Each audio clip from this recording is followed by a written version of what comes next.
If you're listening to this on the day it's released, then tomorrow is a very special day here in the United States. Ever since 1941, July 4th has been a federal holiday, but its history goes back to July 4th, 1776, when the Declaration of Independence was signed by the Continental Congress. Today, Americans from California to Maine celebrate America's birthday. If you're not in the U.S., typically, July 4th celebrations include gatherings of friends and family, often meals outdoors in the nice weather of hamburgers and hot dogs on the grill. As the sun starts to set, fireworks are set off across the nation, which also terrifies my dogs, as there's often a lot of big booms that go off that night. Anyway, on June 30th, 2000, Columbia Pictures released The Patriot, a film set during the Revolutionary War, just before the United States declared their independence from Great Britain. With a massive budget of $110 million, that's about $40 million more than yet another of Mel Gibson's epic Hollywood films that we've looked at on this podcast, Braveheart. Because they're both based on a true story, a lot of people have compared The Patriot and Braveheart over the years. But what about comparing The Patriot to history? I'm Dan Lefebvre, and this is based on a true story. It's time for Two Truths and a Lie. Listen closely for the two truths scattered throughout the episode. Then, by process of elimination, you'll know which one is a lie, and we'll make sure to do a recap at the end of the episode to see how well you did. Okay, here are the two truths and one lie. Number 1, Frances Marion did not have any children. Number 2, Frances Marion's nickname wasn't the Ghost like Benjamin Martin's was. Number 3, the real person Colonel Tavington was based on was killed during the war. Now, before we get back to the show, I want to let you know that you can recommend a movie to get covered for the show over at basedonatruestorypodcast.com/recommend. Once again, that's basedonatruestorypodcast.com/recommend. Okay, now let's compare history with Hollywood's version of The Patriot.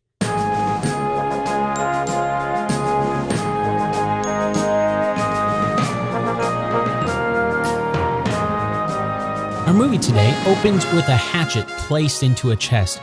Mel Gibson's voiceover mentions something vague about his sins coming back to haunt him.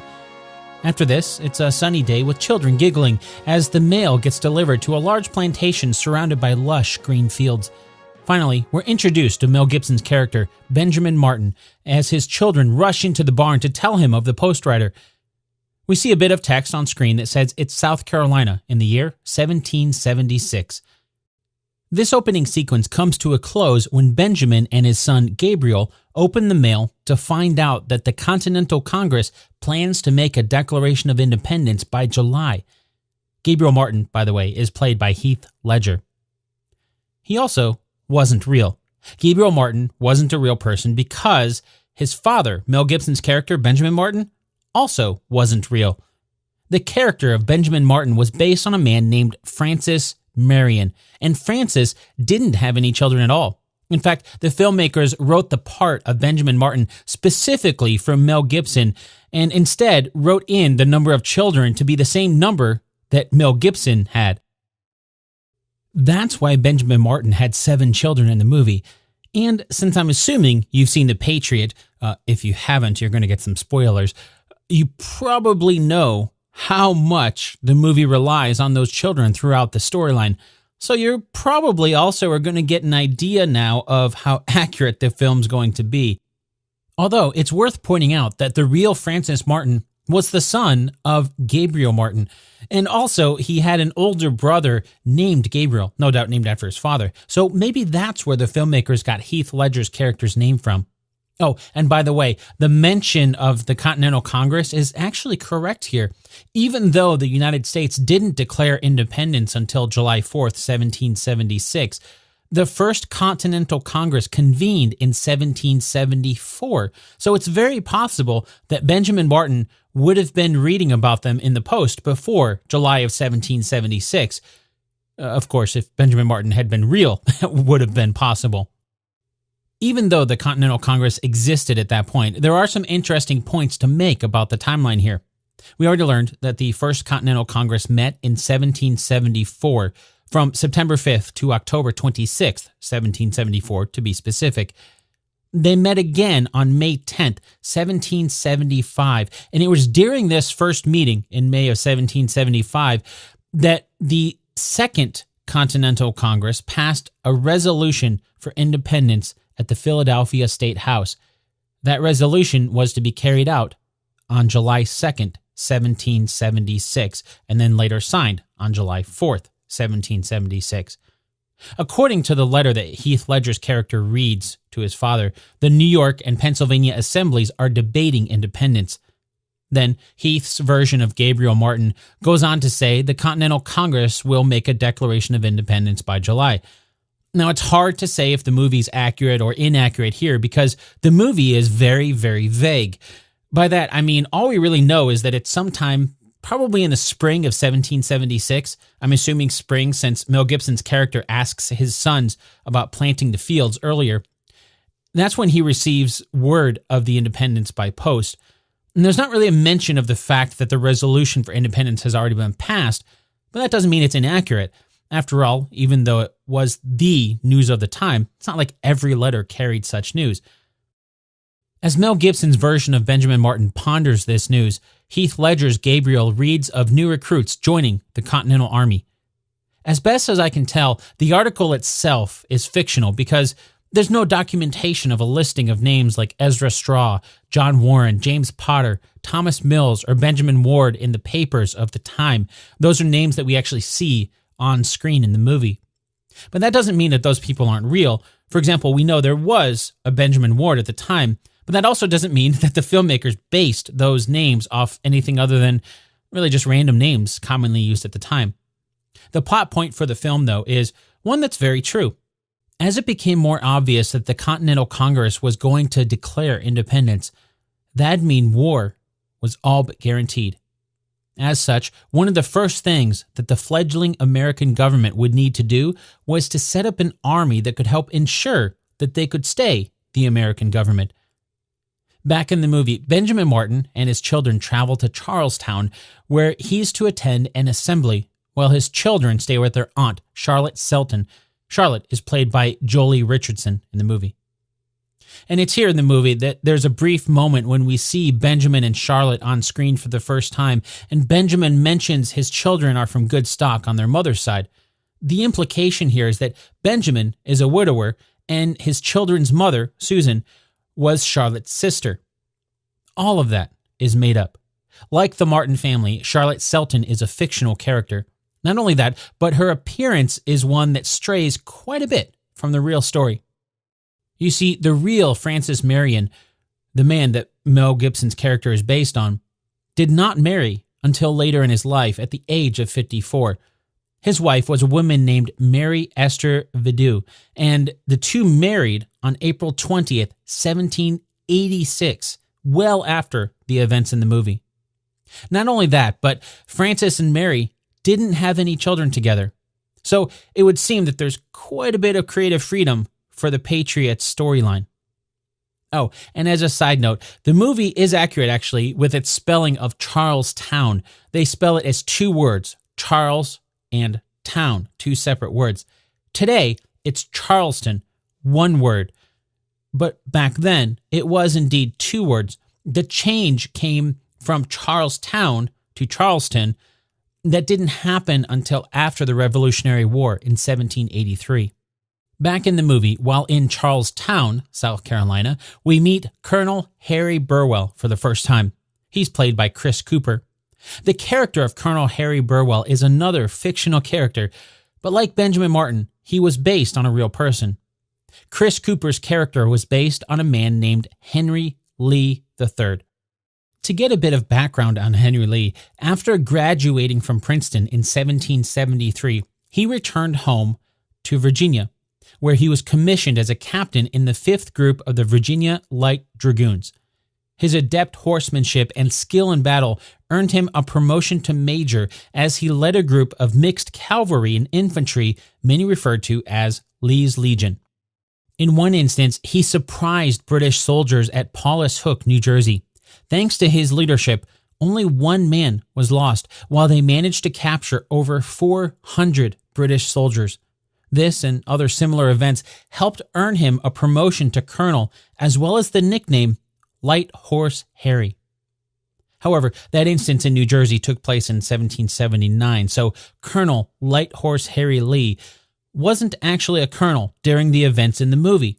So if the movie were accurate here, trying to pass off Harry Burwell as Henry Lee, it wouldn't be Colonel Burwell, but instead Major Harry Burwell. Anyway, the storyline here in the movie is that Colonel Burwell is there to help convince the assembly to vote a levy. Speaking in front of the assembly, Colonel Burwell says they expect a Declaration of Independence to come from Philadelphia and asks that South Carolina become the 9th colony to levy taxes to help raise money for an army. While in the assembly, Mel Gibson's Benjamin Martin explains that while he's all for the colonies governing themselves, he doesn't want to go to war against England. Then someone counters his point, mentioning Captain Benjamin Martin was bloodthirsty during the Wilderness Campaign. This is the first mention of something that's hinted at throughout the movie. Well, maybe not the first mention. I guess the first mention is actually the opening scene where we saw the hatchet being put away and Mel Gibson's voiceover talking about the sins of his past. While the movie makes this a major plot point as if it's something that Benjamin Martin is trying to hide from his children, since the real Francis Marion didn't have any children, it's obvious that's not something he would have tried to hide from them, since they didn't exist. But since the movie doesn't ever really show what Benjamin Martin did during the Wilderness Campaign, as the film calls it, we can give the movie the benefit of the doubt and pretend like Benjamin Martin's background is exactly the same as the real Francis Marion's. So let's take a moment to understand what they're talking about by looking at history. Before we do, though, it's important to point out that Francis Marion's military history is one that has received plenty of embellishment over the centuries. That's something that started long before the Patriot.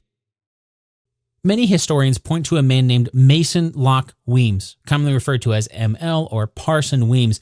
He was an author who lived from 1759 to 1825 and wrote The Life of General Francis Marion, which was the first biography on Francis when it was published in 1824. In this biography, Parson Weems exaggerated plenty of facts.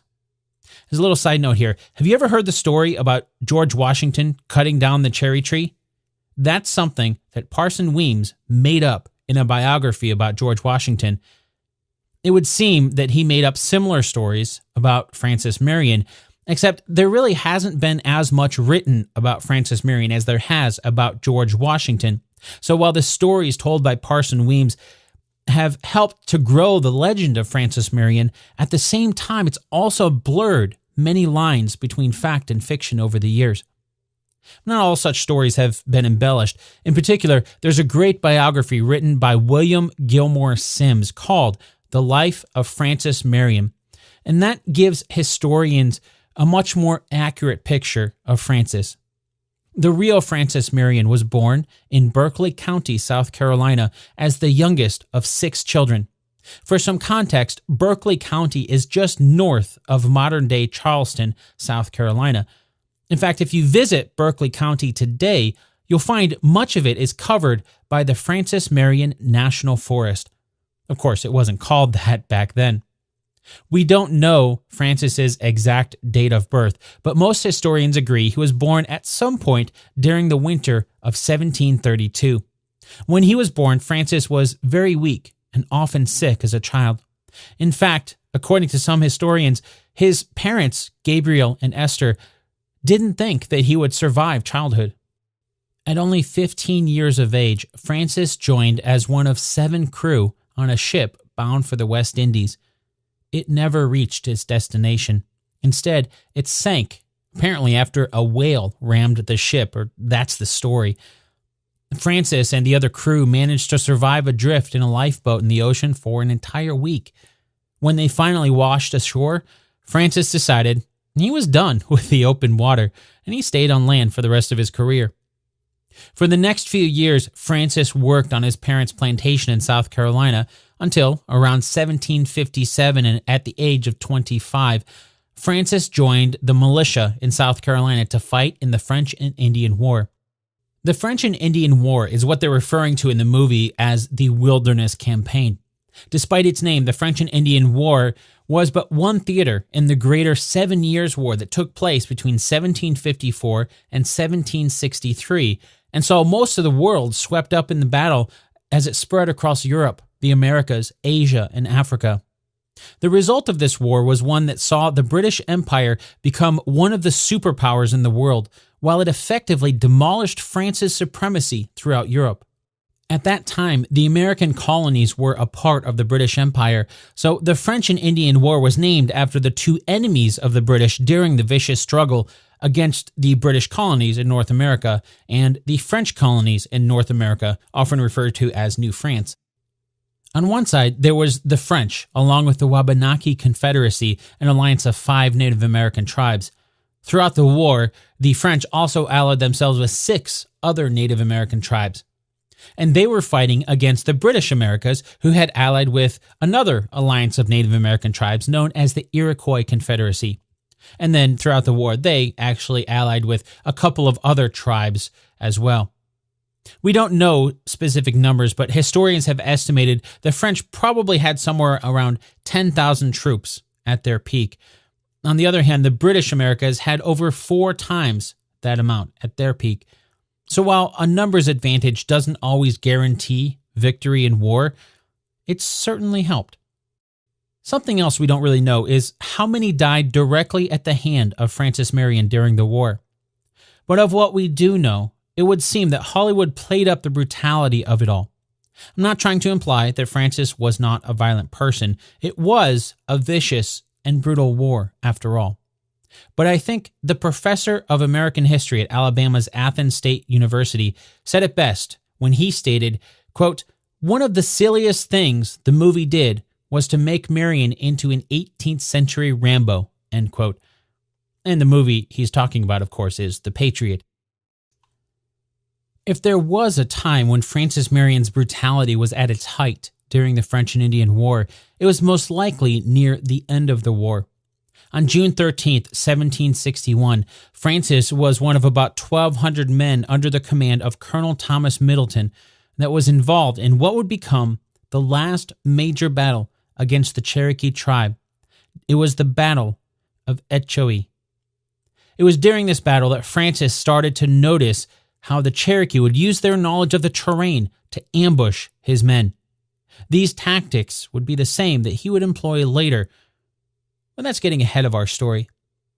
The battle began at about 8 o'clock in the morning, and for a while the Cherokee had the upper hand. Slowly, and with heavy loss of life on both sides, the battle shifted until, at about 2 o'clock p.m., the Cherokee were overrun.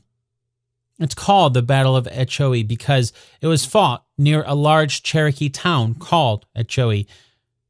That town was burned to the ground during the bloodshed, and the aftermath of this battle was a shatter to the morale of the Cherokee people. For lack of a better way to phrase it, the Cherokee were all but finished. Their bravest warriors were lost, and those who remained didn't stand a chance. After the Battle of Etchoui, the Carolinian militia had little to no resistance from the Cherokee Nation as they ravaged fields, burned stores of grain, and razed 14 other towns to the ground. This bloody destruction of Cherokee towns filled with women and children was something that simultaneously helped earn Francis Marion's reputation while filling him with sorrow for all the deaths he'd helped bring to so many. We can start to get a sense for some of the sins that Mel Gibson's character is referring to. Going back to the movie, Gabriel Martin signs up for the Continental Army and sends a letter home telling of his time in the Army. There's no indication of how much time has passed, but in the letter, Gabriel simply says that many seasons have come and gone. According to Heath Ledger's voiceover, Charlestown has been captured by Cornwallis, and things aren't looking too great for the Americans. Cornwallis is played by Tom Wilkinson in the movie, by the way. Of course, we know Gabriel wasn't a real person, but Cornwallis was. And it's because of his appearance in the movie around this point that we can get a general sense for how much time has passed. It was on May 12, 1780, when the American Major General Benjamin Lincoln surrendered Charlestown unconditionally to the British after weeks of bombardments and siege. That was a massive blow to the American cause, as almost 7,000 troops surrendered to the British. Although the movie doesn't show this, General Lincoln actually didn't surrender Charlestown to Cornwallis. Instead, at the time, Lieutenant General Charles Cornwallis was second in command to Lieutenant General Henry Clinton. So it was General Clinton that Charlestown was surrendered to. However, after the surrender, Charlestown was left to Cornwallis while Clinton and his men left for New York on June 8th. So because the movie doesn't ever really mention dates, maybe they just don't show us Charlestown until after General Clinton has already left. Back in the movie, there's another major plot point that occurs when Benjamin Martin can hear the sounds of battle from his house. When a wounded soldier staggers into their home, turns out to be Gabriel, Benjamin ends up turning his home into a makeshift hospital to help both American and British soldiers injured in the battle. That's when we meet Colonel William Tavington, who's played by Jason Isaacs. Colonel Tavington shows himself to be less than merciful when he orders all of the American troops be shot and the home burnt to the ground for helping the Continental Army. The last straw for Mel Gibson's character is when Gregory Smith's character, Benjamin Martin's son, Thomas Martin, dies in his father's arms after being shot down point blank by Colonel Tavington. With his home ablaze, one son murdered, and another, Gabriel, being hauled off for treason, it's the final straw for Benjamin Martin. None of that is true. We already learned that the real Francis Martin didn't have any children and didn't even marry until after the war. However, it's worth pointing out that the character of Colonel Tavington was based on a real person named Lieutenant Colonel Banastre Tarleton, probably the closest thing, other than their names, to reality between the fictional Colonel Tavington and the real Colonel Tarleton is that, just like we saw in the movie, Colonel Tarleton was the man ordered by General Cornwallis to hunt down Francis Marion. In the movie, Jason Isaacs' version of Colonel Tavington is someone who does some of the most despicable things time and time again. Slowly but surely, he becomes the epitome of a villainous character that you absolutely loathe. While the film certainly ratchets up the brutality quite a bit, the real Colonel Banastre Tarleton had a policy for killing Continental troops who surrendered. It's that policy that earned him the nickname Bloody Band the Butcher. But unlike Colonel Tavington, the real Colonel Tarleton never did things like herd people into a church and burn them alive. All of that was added in the movie really to help make you hate Colonel Tavington, and quite effectively, I might add. According to the movie, Benjamin Martin snaps and exacts his revenge after Thomas is murdered and his home burned. Then, after rescuing Gabriel, he joins up with the Continental Army and forms a militia. Operating out of the swamps of South Carolina, Benjamin Martin earns himself the nickname of the Ghost, as he and his men use guerrilla tactics against the British.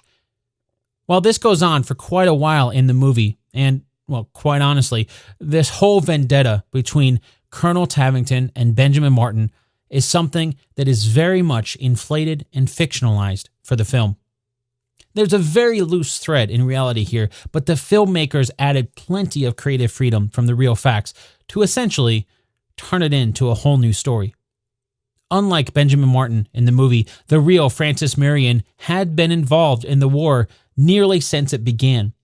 The Revolutionary War officially began on April 12, 1775, and it was on June 21st, 1775, that Francis Marion was commissioned a captain in the South Carolina Regiment under the command of William Moultrie.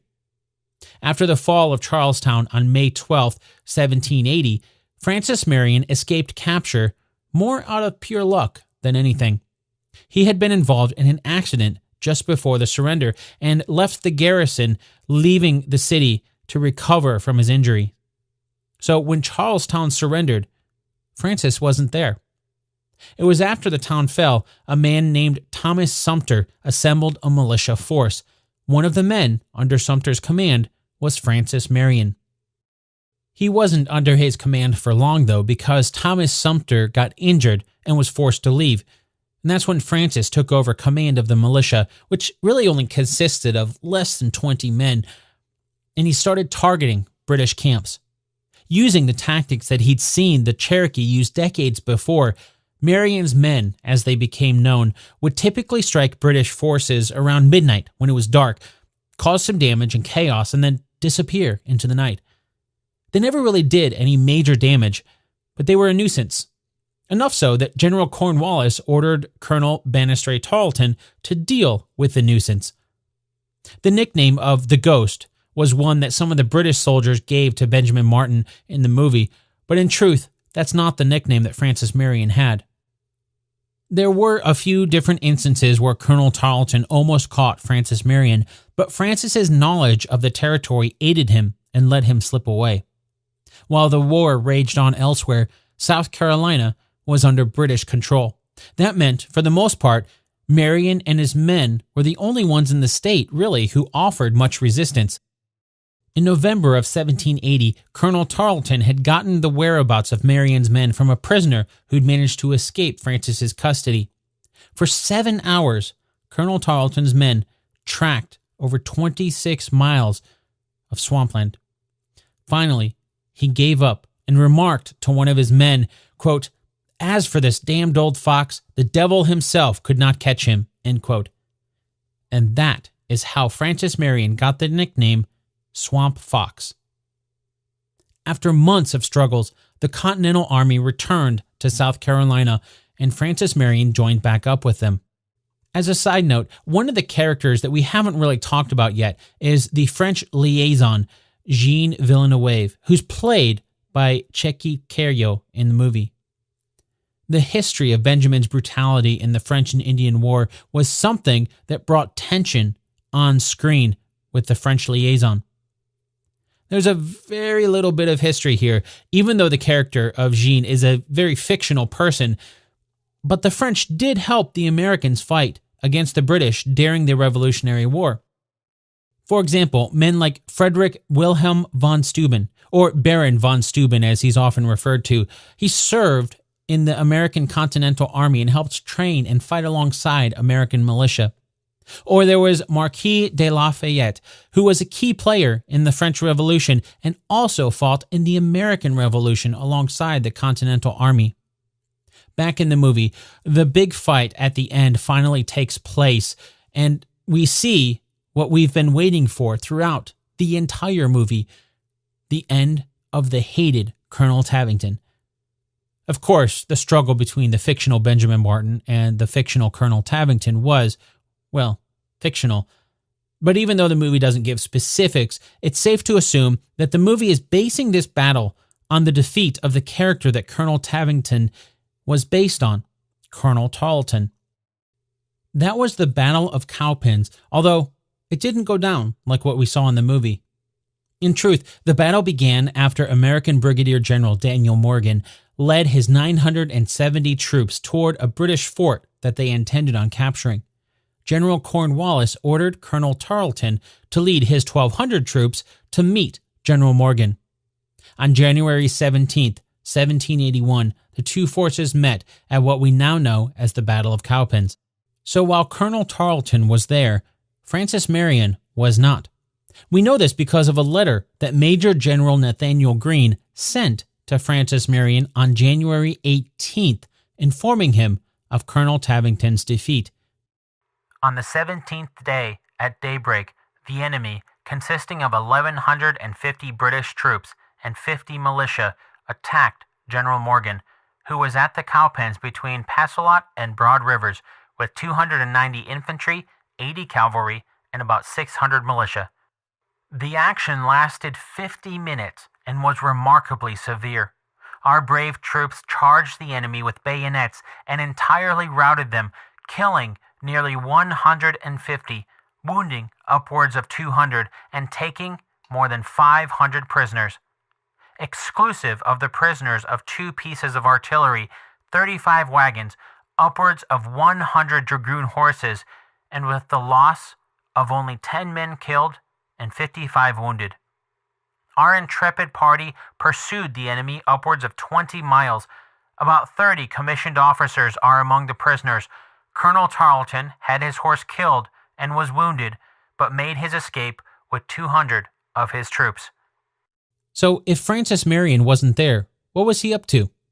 Just a few days after the defeat of Colonel Tarleton on January 24th, 1781, General Light Horse Harry Lee and Francis Marion's men teamed up to attack the 200 British soldiers defending Georgetown, South Carolina.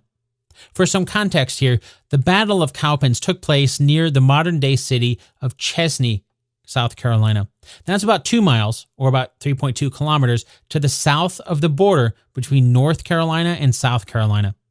Meanwhile, Georgetown, South Carolina, is about 192 miles, or 310 kilometers, to the south of Chesney. Francis and his men continued aiding the Continental Army in their attempts to push the British Army out of South Carolina. Back in the movie, when Tom Wilkinson's version of General Cornwallis orders retreat at the Battle of Cowpens, it's implied to be pretty much the end of the war. That's not true, nor was it the end of the war for Francis Marion. Another major battle for Francis was the Battle of Eutaw Springs. That's EUTAW.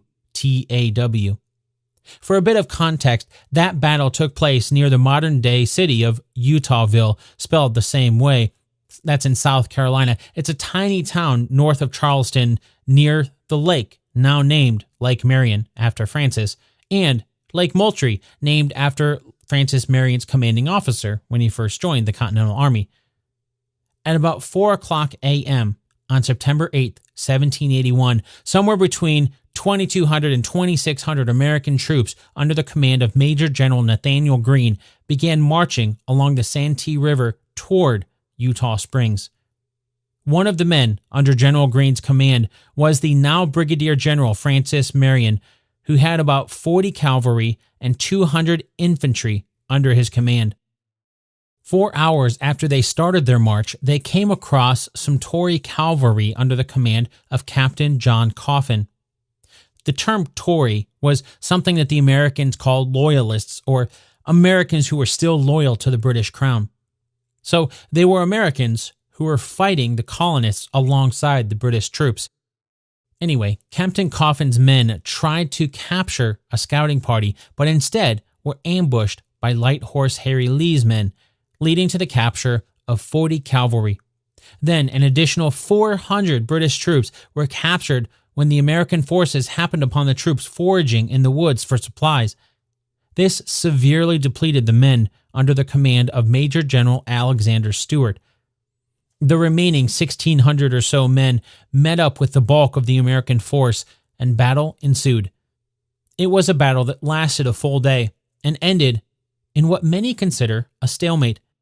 None of this is mentioned in the movie, of course, but it's important because the Battle of Eutaw Springs was one of the last major battles fought outside Charlestown. Some argue that tactically the British won because it was the Americans who were forced to withdraw from the battle.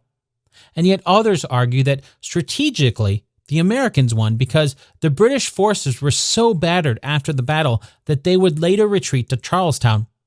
This time, it was the Americans who would lay siege to Charlestown, trapping the British troops inside and effectively removing them from the war.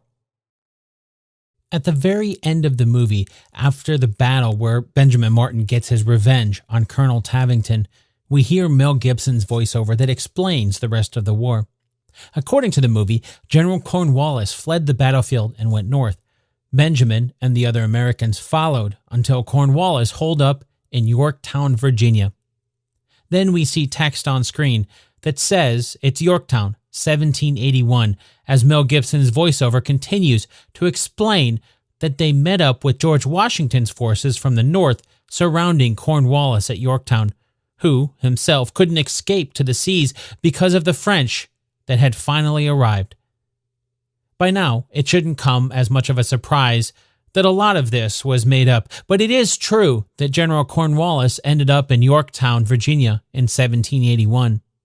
It was the siege that started on September 29th, 1781, and, just like the movie says, it was helped by General Washington's troops by land and the French Navy, who had arrived and blocked Cornwallis's exit via the sea. The siege continued until, on the morning of October 17th, 2 men came out of Yorktown waving a white handkerchief. American bombardment stopped, and the men were led behind American lines, where surrender was discussed. Negotiations continued until 2 days later, when, on October 19th, 1781, the Battle of Yorktown officially came to an end when the British signed Articles of Capitulation. Surrender. There were 4 men who signed the surrender. For the Americans, it was General George Washington, along with Rochambeau from the French Navy. For the British, it was General Cornwallis and Captain Thomas Simmons of the Royal Navy. Thus marked the end of the Siege of Yorktown, and with it, the final major battle of the American Revolutionary War. Back in the movie, there's a brief moment where Benjamin Martin says goodbye to Colonel Burwell, who says his wife has had their son. They named him Gabriel. We already know Chris Cooper's Colonel Harry Burwell was a fictional character. But what of the man Colonel Burwell is based on, Major General Light Horse Harry Lee? Well, it's true that Major General Henry Lee had children, 9 of them in fact. None of them were named Gabriel. His oldest son's name was Philip Lee, who was born in 1784, 3 years after the siege of Yorktown. But you've probably heard of one of his children. His second youngest, Robert, would grow up to become General Robert E. Lee, who was in charge of the entire Confederate Army during the American Civil War. The final scene in the movie shows Benjamin Martin himself return to Charlotte and the remainder of his children. When he does, they arrive back at their plantation, which had been burned down, and began rebuilding it. That's actually not too far off from what happened to Francis Marion, albeit without the wife and children part. On September 3rd, 1783, the Treaty of Paris was signed by representatives of King George III of Great Britain and the United States of America. There was a lot included in the Treaty of Paris, but today, Article 1 is the only piece that still remains in effect, that article being the portion that is the legal existence of the United States as a sovereign country. As for Francis Marion, after the war, he returned to his plantation in South Carolina to find it had been burned to the ground at some point while he was away. All of the slaves he had owned that were maintaining the plantation had run away to fight for the British. He didn't have any money, so he had to borrow funds to buy more slaves and rebuild his plantation. That's certainly something the movie fails to recognize, as it implies Benjamin Martin has servants working as free men and women. It's not really the case with the real Francis Marion. As we learned earlier, Francis was married to Mary Esther Vido on April 20th, 1786. The two never had children, but Francis would go on to serve in the South Carolina State Senate before retiring to his home to live out the rest of his days in peace. On February 27th, 1795, Francis Marion passed away on his plantation at the age of 63. Almost 38 years later, on January 15, 1833, Colonel Banastre Tarleton died at the age of 78 in his home in Lentwardine, England.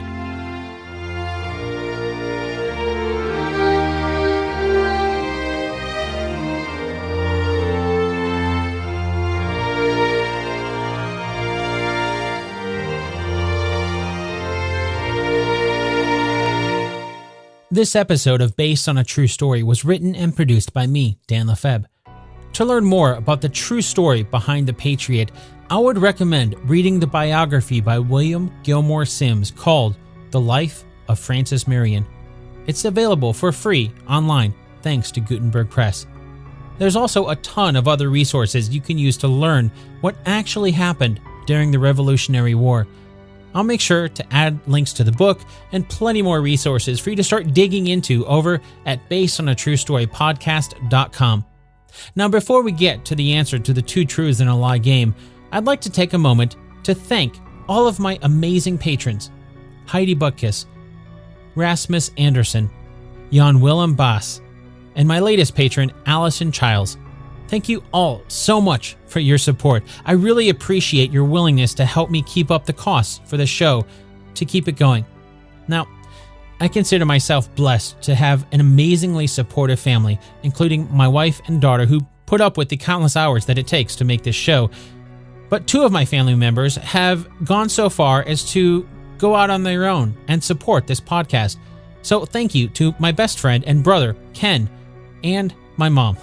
I love you both very much. And thank you, dear listener, for taking the time to find and listen to the Based on a True Story podcast. If you want to help keep the show going, you can do that by supporting it at patreon.com/based on a true story podcast. Finally, it's time for the answer to our 2 truths and a lie game. As a refresher, here are the 2 truths and 1 lie. Number 1, Francis Marion did not have any children.